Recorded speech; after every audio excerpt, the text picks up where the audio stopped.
Sebenarnya ini nggak ada di UU PDP ya. Jadi Privacy by Design and Default. Saya mensarikan ini dari GDPR, perlindungan data Undang-Undang Perlindungan Data Pribadi yang diterapkan di Eropa. Jadi saya akan men-share ilmu ini untuk teman-teman. Walaupun tidak ada di undang-undang sebenarnya, eh, ini juga harus bisa diterapkan konsepnya atau mindsetnya harus privacy by design and default gitu. Ketika mindset ini teman-teman simpan gitu ya di dalam kepala teman-teman, maka langkah-langkah untuk di organisasi atau perusahaan nanti bisa diaplikasikan gitu ya.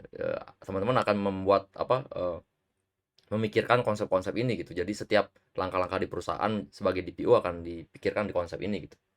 Akan kembali lagi ke konsep ini. Apa sih privacy by design and privacy by default?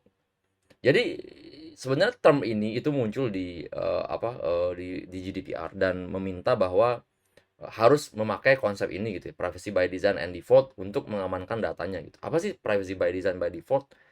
Jadi privacy by design itu artinya kita ambil chop satu persatu ya kata-katanya. Artinya ialah organisasi dari awal sudah menerapkan perlindungan privasi dan menerapkan prinsip perlindungan data baik dari langkah organisasi atau dalam sebuah proses. Jadi teman-teman harus mikirnya tidak terlalu teknis ya, harus mikirnya agak ke high level ya, yang paling tinggi. Jadi artinya privacy by design itu keamanan data atau perlindungan data itu harus dilakukan secara organisasi dan juga secara teknis gitu. Jadi holistik dalam langkah-langkah organisasi, manajemen, dan juga secara teknis gitu. Jadi harus dipikirkan seperti itu. Nah, contohnya ini contoh teknisnya itu enkripsi dan pseudonymisasi misalnya. Dan langkah-langkah organisasinya ya contoh salah satunya ya menerapkan manajemen risiko misalnya. Itu privacy by design. Lalu privacy by default ini artinya ialah secara default tidak ada perlu langkah tambahan. Organisasi harus memberikan perlindungan privasi tertinggi. Jadi harus memikirkan gimana sih caranya melindungi data dengan perlindungan yang tertinggi gitu, melindungi privasi pengguna dengan perlindungan tertinggi gitu. Sehingga data pribadi tidak digunakan atau diakses tanpa didefinisikan terlebih dahulu gitu. Jadi di awal itu harus didefinisikan gitu. Dari awal gimana sih cara melindungi eh, keamanan data pengguna gitu. Contohnya ini paling gampang contohnya adalah aplikasi media sosial gitu ya. Kalau teman-teman mengisi semua profil media sosial, eh, kalau privacy by default di apply itu info-info user itu udah ditutup gitu untuk umum. Jadi secara publik itu tidak kelihatan gitu. Jadi orang yang search juga nggak akan kelihatan kalau bukan punya teman bukan berteman gitu kan. Jadi secara default tidak ada langkah tambahan lagi untuk menyembunyikan tanggal lahir atau misalnya data-data yang lain gitu. Cuma nama aja atau bahkan nama pun mungkin cuma singkat diliatinnya gitu. Itu adalah contoh privacy by default. Jadi tidak ada langkah tambah membuat user itu memang udah terlindungi dari awal dia membuat account gitu. Jadi tidak ada perlu dilakukan apa-apa lagi. Nah, privacy by design and default ini ada beberapa prinsip gitu dan ini sangat bagus jika teman-teman terapkan di mindset teman-teman di privacy by design and default.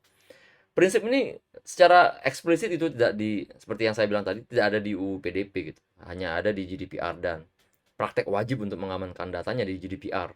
Walaupun sebenarnya di PDP mungkin akan dijelaskan di peraturan pemerintah yang berikutnya gitu. Nah, kenapa prinsip-prinsip ini privacy by design and default ini penting? Karena akan berpengaruh pada perencanaan, desain dan pembangunan, lalu testing dan pemeliharaan aplikasi. Kalau ini konteksnya software ya. Itu akan berpengaruh semua. Mindset seperti ini akan berpengaruh gitu dari awal pembuatan aplikasi sampai akhir pembuatan aplikasi. Karena harus semua dipikirkan langkah-langkahnya. Saya bisa kasih contoh ya.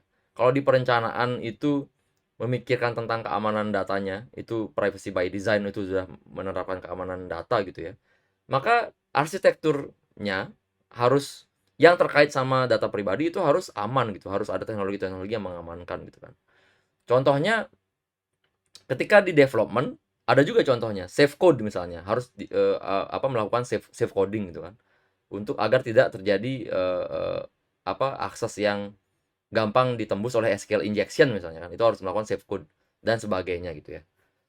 Dan ini juga berpengaruh pada software pihak ketiga diintegrasikan. Contohnya misalnya mau beli, software dari pihak ketiga gitu kan, SAP misalnya kan, mau diintegrasikan ke layanan kita.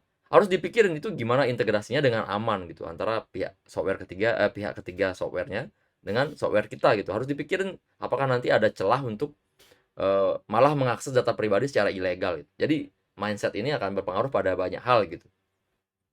Ada 7 prinsipnya, yang saya breakdown lagi ada 7 prinsipnya ya. Ini harus ditanamkan dalam seorang data protection officer. Pertama, proaktif, not reaktif, preventif, not remedial. Artinya teman-teman harus bukan berhayal sih, memikirkan apa langkah antisipasi sebelum itu terjadi gitu. Seperti yang tadi saya bilang, ini di manajemen risiko gitu ya. Sebelum itu kejadian, itu harus dipikirkan gitu. Apa yang berpotensi melanggar privasinya gitu. Jadi kita harus lebih cepat dari orang-orang yang berpikiran jahat gitu. Jadi kita harus mengetahui apa yang akan terjadi sehingga kita bisa mengantisipasi gitu. Itu ya yang mindset yang harus dipegang ya. Yang kedua ialah privacy sebagai pengaturan default gitu. Jadi pengguna dalam melindungi privasi mereka. Jadi seperti yang saya bilang tadi, mendaftar di sosial media gitu kan, sudah dilindungi langsung, sudah ditutup langsung semua data-data yang harusnya tidak boleh ke publik gitu kan. Bukan bukan kita daftar tetap dibuka untuk publik gitu. Jadi kita harus mengunci lagi, mengklik kunci kayak gitu. Nggak gitu. Jadi tidak ada langkah tambahan lagi untuk melakukan perlindungan datanya dia gitu, pengguna gitu.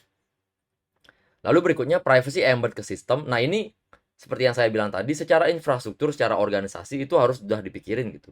Jadi privacy itu udah embed ke segala ke sistemnya gitu. Privasinya itu sudah embed ke sistem gitu. Jadi sudah melindungi semua hal-hal terkait privasi dari pengguna gitu. Dari organisasinya, dari prosesnya, dari arsitekturnya dan sebagainya. Berikutnya ialah positive sum bukan zero sum gitu. Jadi ini artinya semua kepentingan pengguna dan bisnis sama-sama menang. Jadi tidak boleh ada trade off. Tidak boleh ada trade off. Bisnis pengen memanfaatkan data pribadi sebanyak-banyaknya, tapi data pribadi yang kita pegang itu dimanfaatkan sebanyak-banyaknya oleh bisnis dengan merugikan kita karena kita cuma mengetahui bahwa dengan tujuan A kita pakai juga data pribadi ini nih untuk keperluan B gitu. Tidak boleh seperti itu, harus positive sum, menang, win-win gitu. Jadi kita dapat layanan sebagai subjek data misalnya, dan company juga memakainya hanya untuk tujuan tersebut gitu. Tidak boleh memakai tujuan lain gitu. Jadi kita bisa diberikan rekomendasi misalnya yang bagus tentang barang-barang di e-commerce gitu kan. Tapi e-commerce juga tidak boleh memakai data kita untuk sewenang-wenang gitu kan. Misalnya untuk riset yang bekerja sama dengan perusahaan lain itu tidak boleh. Harus hanya untuk kepentingan kita aja gitu kan. Dan dia juga kepentingan bisnis di e-commerce-nya. Contohnya seperti itu ya. Itu win-win solution jadinya. Terus end-to-end security.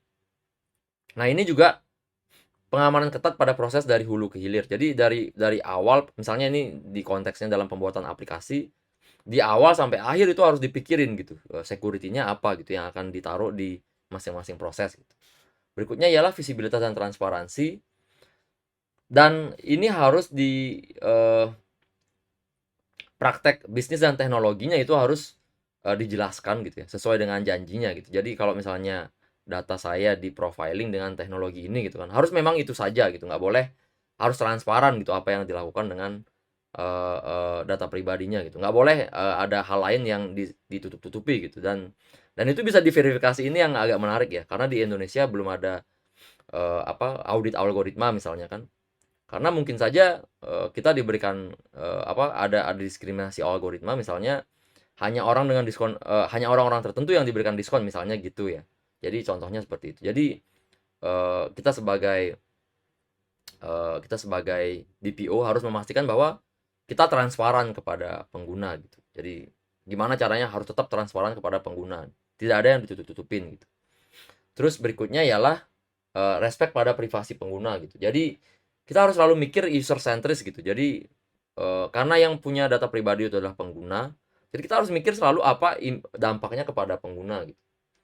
Dan pengguna ini harus selalu mendapatkan pemberitahuan yang layak dan opsi yang user friendly. Seperti yang saya jelaskan sebelumnya ya. kita harus selalu memberikan notifikasi yang layak gitu. Kalau ada perubahan privacy policy, kita harus berikan notifikasi kepada pengguna melalui email misalnya kan. Atau pop up itu kita tidak boleh pretik. Itu yang tadi saya sebutkan tadi, itu tidak boleh pretik. Jadi harus respect sama pengguna. Inilah 7 prinsip yang harus teman-teman tanamkan sebagai DPO. Jadi jika teman-teman dalam prosesnya nanti ada membuat sebuah project, teman-teman harus mikirin 7 hal ini, 7 prinsip ini harus dipikirin. Jangan, intinya sih kita harus meng-embed ke sistem dan juga harus respect pada pengguna. Sebenarnya intinya 2 itu aja. Harus embed semuanya ke sistem atau embed ke sebuah proyek dan organisasi, dan juga harus respect pada pengguna. Apapun itu tujuannya nanti, itu harus respect kepada pengguna. Sebenarnya itu sih yang harus ditetapkan oleh, harus dipegang erat oleh data protection officer gitu. Jadi bisa memberikan advice tentang hal-hal ini kepada pimpinan atau pimpinan perusahaan atau organisasi, atau juga ke tim IT-nya gitu. Jadi harus teman-teman pikirkan ini baik-baik. Oke, next kita akan belajar tentang anonimisasi dan pseudonimisasi. Ini juga tidak dijelaskan di UU PDP gitu, tapi kita akan berbicara tentang anonimisasi dan pseudonimisasi walaupun tidak dijelaskan di UU PDP. Karena selain kita menjelaskan belajar tentang anonimisasi dan pseudonimisasi walaupun secara general saja, saya akan banyak membahas tentang hal-hal yang sebenarnya tidak segampang itu saja gitu. Jadi banyak yang bilang anonimisasi menyelesaikan semuanya gitu ya, tidak termasuk dengan perlindungan data pribadi karena sudah anonim. Belum tentu seperti itu gitu. Jadi ada hal-hal yang membuat anonimisasi tidak berguna gitu. Tapi setidaknya dengan pengetahuan dasar anonimisasi dan pseudonimisasi, teman-teman jadi mengerti, oh ini yang disebut dengan anonimisasi dan apa challenge-nya gitu ya. Oke, sampai jumpa di video berikutnya.